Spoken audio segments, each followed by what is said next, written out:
Eh bien déjà la quatrième édition. En réalité ça va très vite. Je me souviens bien de 2014, l'idée qui a émergé, qui consiste finalement à donner la chance à des écrivains ou des écrivaines de talent qui n'ont jamais été publiés à travers le thème qui est celui du parfum.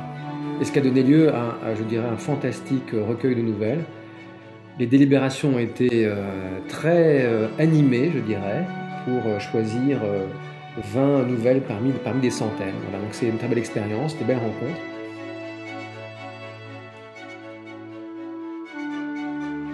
Je trouve que la démarche est jolie. Je pense qu'on l'a un peu tous fait quand on a débuté ou avant justement de débuter. Enfin moi j'ai envoyé des nouvelles à des revues et c'est vrai que ce sont c'est plus que des tests parce que c'est très important pour celui qui écrit d'avoir un retour, d'écrire en se disant qu'on va le proposer. Et donc moi les nouvelles que j'ai retenues, c'est celles qui osaient aller dans le non aimable, c'est-à-dire que qu'est-ce que c'est une odeur? C'est difficile d'être libre en littérature, il n'y a que ça qui est intéressant. Et en général, moi j'aime bien lire ce qui émerge, ce qui est tenté, ce qui est nouveau et qui n'est pas encore trop formaté, qui voilà.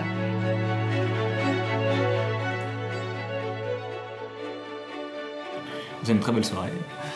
C'est un très beau cadre. C'est très impressionnant de voir toute l'histoire de la maison Guerlain, de voir qu'on arrive dans une institution aussi vénérable. Donc pour une première publication, je ne m'attendais pas forcément à être publié dans un tel contexte. Et c'est un grand plaisir de voir son travail reconnu et de voir qu'on peut donner du plaisir aux gens par ce biais-là. Ça me fait beaucoup de plaisir de me dire qu'à partir d'un stylo, juste d'une feuille, on arrive à faire quelque chose d'un petit peu plus.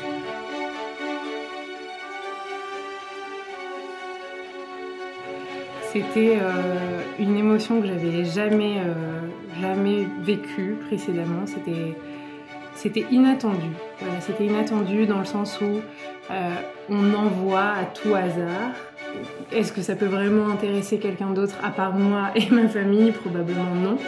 Et un jour, on a la bonne nouvelle. Donc pour moi, le mot, c'est inattendu.